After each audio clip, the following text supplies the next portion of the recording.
Xin chào các bạn. Chào mừng các bạn đến với video ngày hôm nay. Mình là Di. Hôm nay mình sẽ giới thiệu cho các bạn một món ăn rất nổi tiếng của Việt Nam. Đó là món gỏi cuốn với lớp bánh tráng mỏng và rất nhiều nhân. Có thịt heo, tôm, bún và rau tươi. Món này mình có thể chấm với nước mắm hoặc là tương. Khi ăn thì sẽ vừa nhẹ nhàng mà cũng vừa đậm đà nữa. Hôm nay mình sẽ hướng dẫn cho các bạn cách làm món gỏi cuốn nha. Bây giờ mình sẽ giới thiệu cho các bạn nguyên liệu cần có. Mình có húng cây. Húng cây này rất là thơm. Rất là thơm. Mình có salad.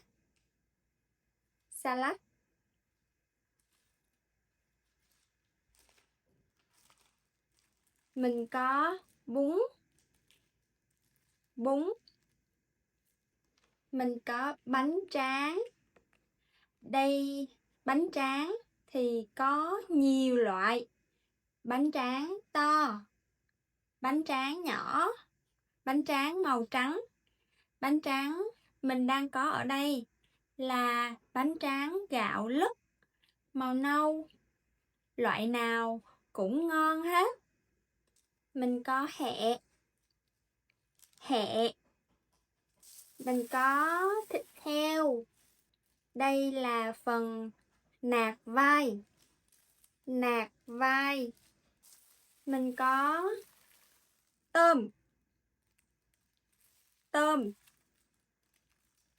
tôm sú to hơn tôm bình thường và thịt sẽ ngon hơn, dai và ngọt hơn.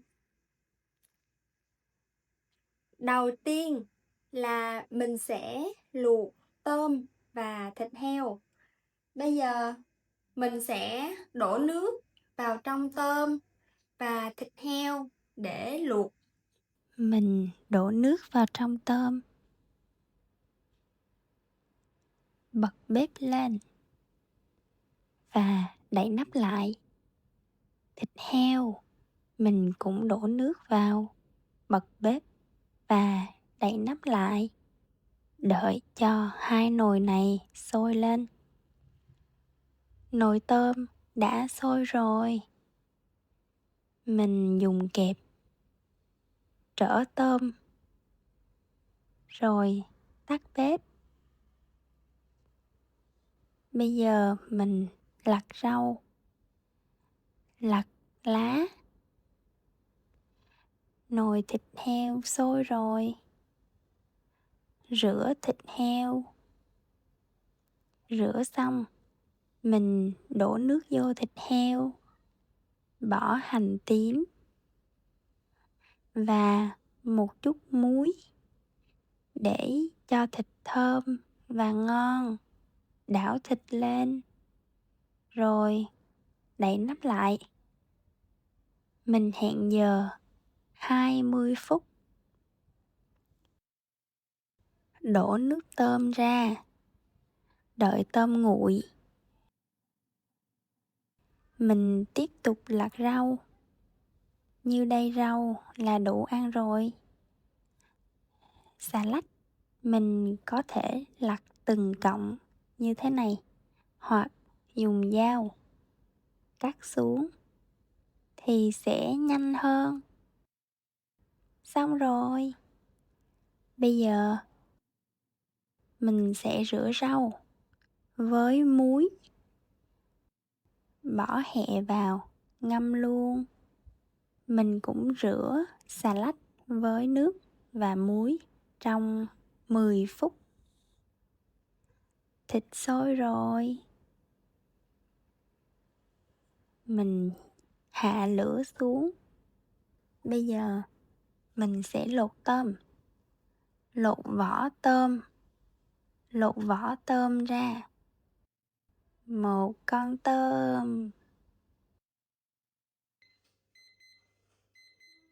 Hết 10 phút rồi, mình vớt rau ra và rửa lại với nước sạch.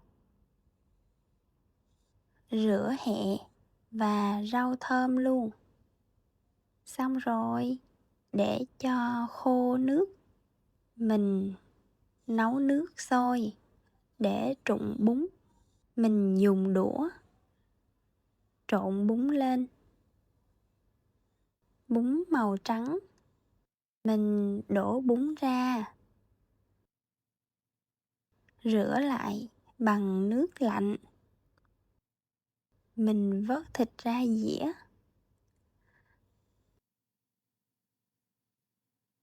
Mình cắt tôm bằng dao và thớt. Mình cắt đôi tôm ra.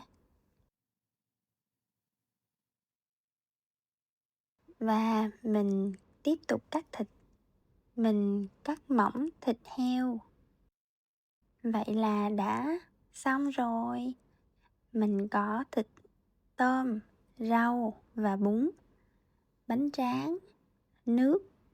Bây giờ chúng ta cùng nhau cuốn gỏi cuốn nha. Đầu tiên là lấy nước làm ướt bánh tráng. Sau đó bỏ tôm vào. Bỏ thịt heo. Bỏ rau thơm.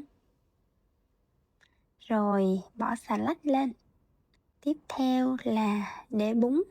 Mình cuốn bánh lại cùng với hẹ. Cuốn, cuốn, cuốn. Vậy là xong một cuốn gỏi cuốn rồi. Mình tiếp tục làm thêm một cuốn gỏi cuốn nữa.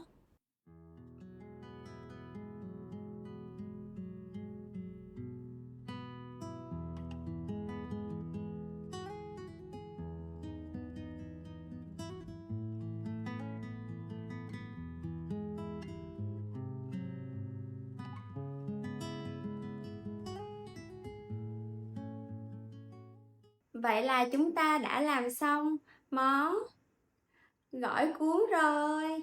Bây giờ mình sẽ làm nước tương để chấm. Bỏ dầu ăn vào.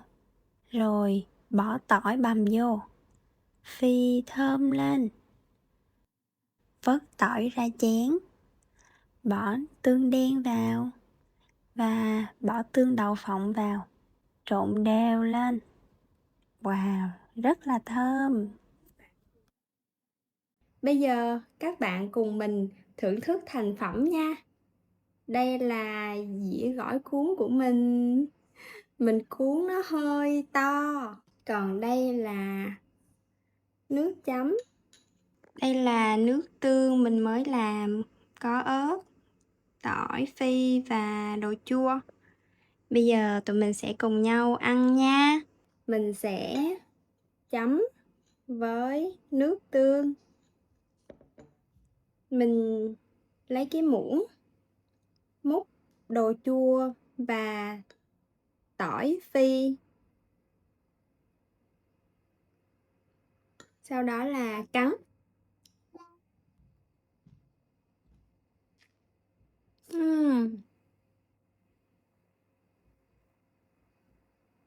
Nước tương có vị béo. Có mùi thơm của tỏi phi. Có vị chua ngọt của đồ chua.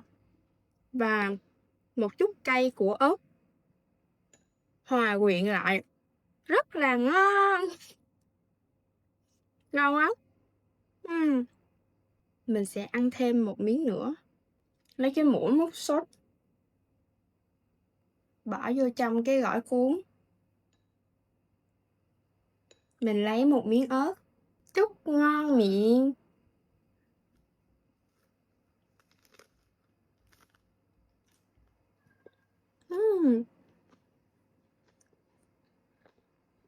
Thật sự rất là ngon luôn á. Bây giờ mình sẽ ăn hết 3 cuốn này Đây là bữa trưa của mình. Và mình mong là qua video này các bạn đã biết thêm những từ của tiếng Việt như là bánh tráng, tôm, rau thơm, bún. Cảm ơn các bạn đã xem video này và hẹn gặp lại các bạn ở những video sau. Chúng ta sẽ cùng nhau tìm hiểu thêm nhiều món ăn của Việt Nam nữa nha. Bye bye!